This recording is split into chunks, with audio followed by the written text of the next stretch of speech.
In the second part of the chapter, we'll be discussing about industrialization in the colonies, in the British colonies, especially the most important colony of Britain, that is India. Okay, and here in this part, first we'll be talking about the proto-industrialization that was prevalent in India before the Britishers came, and how the shape of this industrialization changed when the Britishers introduced the modern machineries in India. Okay. Surat, Masulipatam and Hooghly. These were the important trade points in India before the British established the East India Company. Okay, Surat from the western side, Hooghly from the eastern side were the mostly two main important areas, where Hooghly, this had connection with the Southeast Asian ports, and Surat had connection with the Middle East countries such as Afghanistan, okay, countries such as Persia, all right. So all of these areas to the northwestern frontier, these were then connected to the important areas where the textiles that were produced in India, they were being exported towards these countries, and this is how the Indian merchants, they used to earn. Okay, and remember when I was explaining you that what was the proto-industrialization in England, that merchants, they used to employ the poor peasants that were living in the countryside. So that same concept was also there in India. Richer merchants, they were there, they were employing the poor peasants, okay, and the handmade work, the intricacies, the fine details of the handmade work, they were especially very famous among the aristocrats, okay, because the aristocrats, especially in India, they were eager to wear those fancy clothes, eager to wear those elegant clothes that had very royal pattern, very rich pattern in them. Okay, and often these patterns were, like I have told you, these patterns were the result of handmade labor. Okay, so these are the important trade ports in India. And when the Europeans came about, and they established the East India Company,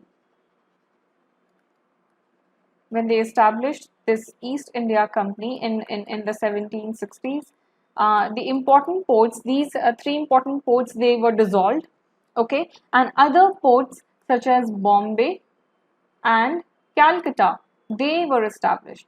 So basically, what was happening here is that there was a fine relationship between the richer merchants and the poorer peasants in India as well. The same concept that we have learned already in the proto-industrialization era of Britain. Okay, so when these Britishers came, first of all, they wanted to cut off the trade system that was already prevalent, so that they could gain monopoly over those rich Indian merchants. So definitely, in order for that to happen, they had to cancel, or they had to basically nullify the important works that were being done on these ports, Surat, Masulipatam and Hooghly. They did that. Okay, then they got rid of the important important countries where India used to export their textiles, such as Afghanistan, Persia, towards the Southeast Asian countries, etc. Okay, the Portuguese and all that. So they did that as well. They wanted to gain a total monopoly over the Indian workers.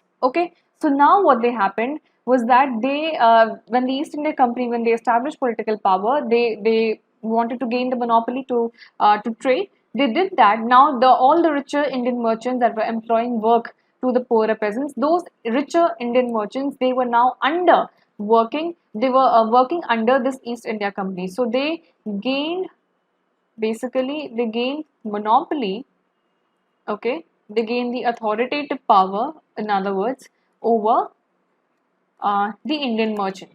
So now whatever the Indian merchants they were producing, they were not the sole, you can say, traders, because they were lured by the Britishers. They were lured by offering them commissions. They were lured by offering them different, different monetary exchanges, monetary patterns, basically, that could help them satiate their needs, okay, and that could help the Britishers gain the trust of the Indians, gain the trust of the Indian merchants, so that they could be in power. They could have the sole authoritative power, they could have the monopoly. Then what happened to the poorer weavers, the weavers who were already there, who were dependent on the Indian merchants? They had to break the connection, they had to break the bond. Remember, I told you in the while explaining the British part that there was a very fine bond, there was a very you can say friendly rapport between the merchants that were there in the city and the poorer peasants that were there in the countryside. The same thing was happening in India, so they had to break up that rapid, and they did that by introducing a gomostha. A gomostha was, you can say, a person from a different village, a person from a different village. So a person who was not introduced towards those poorer peasants who were employed to work by the richer merchants or by the Britishers, in other words. All right. So these gomostha, they used to supervise weavers. They used to beat them when they did not deliver their products on a time. They used to reprimand them. They used to treat them very harshly and very poorly.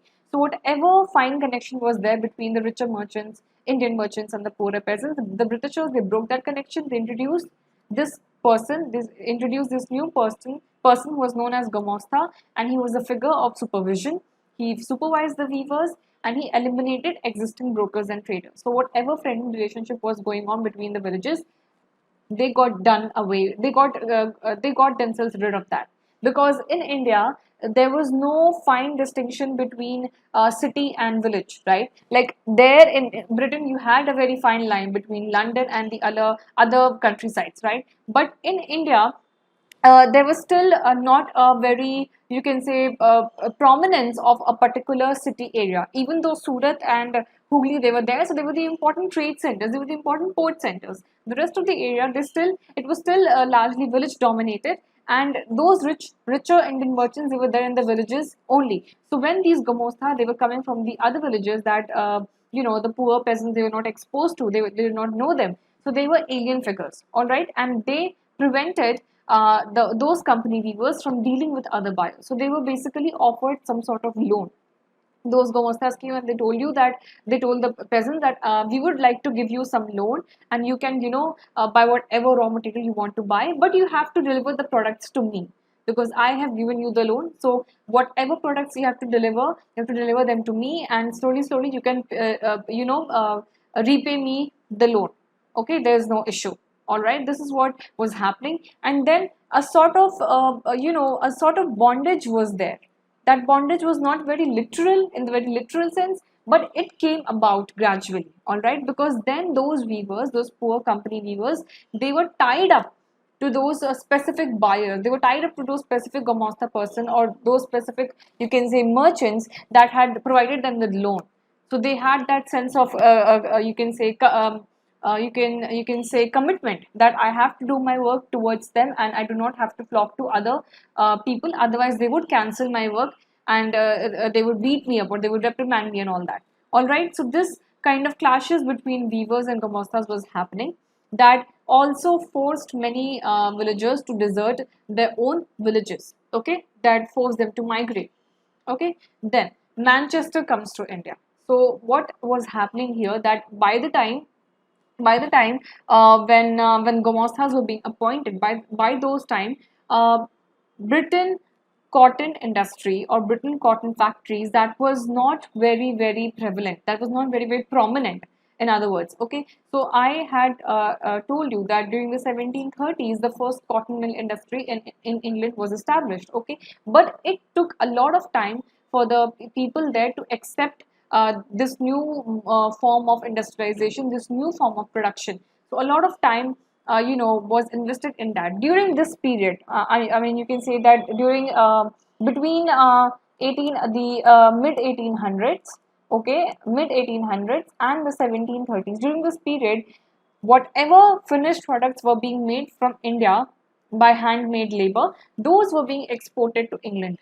Okay, but when this cotton mill industry came about, then Britishers, they were worried. They were worrying why? Because whatever products were being imported from other countries, especially India, okay, that was rendering the local product of the Britishers, that was rendering them, very you can say expensive, or you can say very not so friendly. Okay, because when those products, I had also explained to you in the previous chapter that whenever some product was being imported from one country to another and the local market of that respective country was not flourishing, then what they used to do, they used to impose tariff, they used to impose taxes, certain duties on those imported products. So if suppose this is England over here and here is India, all right, and India is exporting certain products, finished products from England, or England is importing certain products from India. So this used to hamper the local market of England. So whatever products that were being manufactured by the cotton mill industries, cotton mills in England, they were not able to sell properly because already finished products were being imported from other countries. Okay, so what the industrialists they used to do, they used to force the government to impose import duties. Okay, import duties or import taxes, revenues, tariffs, etc. Okay, then what used to happen after the imposition of tariffs on the imported products? Then of course that product, obviously the price of that product soared up, all right, it got expensive. Then automatically the locals, the Britishers, they started buying the products that were being established in England itself, all right. And once this was established in England, then England started exporting its product. First it was importing, but after this concept was established, this was you can say firmed. Okay, then England started exporting its finished products to India. And because the products that were being made in England, they were made by cotton mills, so they were comparatively cheaper than the, you can say, the handmade product that was being made in India, all right. So they started exporting cheaper products to India, cheaper finished products to India. And what then this did to India, this balanced, this you can say disturbed the balance of the economy that was being generated in India by the sale of its own local product. Okay, so in other words, England imposed taxes on Indian textiles, finished products, and England then started exporting its finished products to India, so that the local Indians could flock to buy the cheaper imported England products, and they then would not resort to the expensive products that were already, weaved by the hand of those weavers in India. So this was what was happening when Manchester, you can say, when the East India Company, it was established very you can say strongly, when it got a very strong hold of India. So East India Company was there, established in 1760s, but 1730s you had the cotton mills industry. It was just being initiated, it was developing. So it took some time, and from the 1812, or you can say from the mid 1800s, this got very firm. This got very, you can say, established in a very broader area, so that then England could start, you can say, England could start obstructing, England could start destructing the economy that was what was already being the economy of the India by the selling of Indian made products. Okay, India made products. So as cotton industries in England grew, cotton weavers in India faced the following problems. The export market collapsed, the whole system that I explained you, because now India could not export its finished products to England because England had imposed import duties. Okay, and then England started exporting cheaper products. So the export of cheaper products to India. Okay, so that Indians could buy these cheaper products and could not buy the expensive handmade products of India. Okay, so local market was flooded by Manchester imports and lack of raw cotton due to the American Civil War. So earlier Britain used to import raw cotton from America. So Britain used to import, okay, raw cotton from America earlier. But during the American Civil War, Britain then started importing raw cotton from India. All right, so you can say during the 1860s, England started importing raw cotton from India. So if you remember, I had explained you this in one of the chapters earlier, that then Britain, what it started doing, it started importing raw materials from India and started manufacturing finished products via machines in England. Then England started exporting those finished products to India and sold them in cheaper rates, cheaper than what the Indian weavers were already producing via their handmade labor. So they were selling them their own products in cheaper prices so that the locals could buy the English made products and they could not buy the Indian made products that were handmade products. So this was what was happening in India after you can say as a consequence of industrialization in Britain. But slowly and gradually, England started setting up factories in India as well, because England had to, of course, India was a colony of England, and England had to take over a firmer monopoly of India's trade system. So England started establishing factories in India. So the first cotton mill came about in Bombay in 1854, followed by the jute mills in Bengal. So first a jute mill was set up in Bengal in 1855, then it was set up in 1862. Okay, then there in Kanpur there was the establishment of cotton mills, and it had a specific name. The name is Elgin Mill, and this was also set up in the 1860s. Okay, and in Ahmedabad the first mill factory was set up in 1861. So roughly you can say 1850s to 60s, mid 1850s to 60s was the time when factories started to come up in India. Okay, and factories was also established in Madras towards the south of India in 1874. All right. Now, there were certain Indian entrepreneurs. I was talking to you about Indian traders that were, spreading their trade from the Surat colonies, from the Hooghly colonies. All right. Sorry, not colonies, ports. Okay. So you have already seen, and you have already, we have already seen, we have already discussed about the Surat port and the Hooghly port that enabled the trade towards the Middle Eastern countries. Okay, and this Hooghly port made the trade possible for the South Asian countries. Okay, so after the Britishers came up and after they got rid of these ports and established newer ports in Bombay and Calcutta. Okay, there were still some entrepreneurs, there were still some traders that was now trading with China and Japan. So since most of the trade centers of India, they were destroyed by the Britishers, the rest of the Indian merchants, the rest of the Indian traders, or you can say entrepreneurs, they were now establishing their trade systems with countries such as China, okay, and with countries such as Japan. All right, so there's a person known as Dwarkanath Tagore, and he made his fortune in the China trade before he turned to the industrial investment, setting up 6 joint stock companies. So, whatever further things future held for these entrepreneurs of India, they were still trying their best to not give up their trade centers. They were still trying to hold on to countries such as China, such as Japan. So until and unless Japan and China also became sustainable and also became using their own products, and then they started exporting and not importing from India. Okay, so until and unless that happened, India kept on exporting products. The rich entrepreneurs in India, the early entrepreneurs, they kept on exporting Indian made products to China and Japan. All right.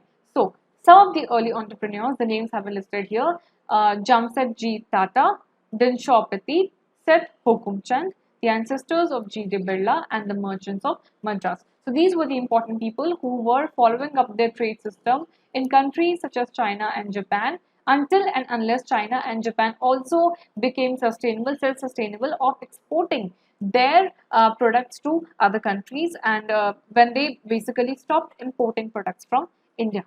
Okay, so there was a certain impact of colonialism. Of course, this we have been talking about in this part of the chapter. So the restrictions on trade and manufacture. So when Europe took over the monopoly of the production and of the trade system in India, so of course it set up factories in Bombay and Calcutta and other areas, and it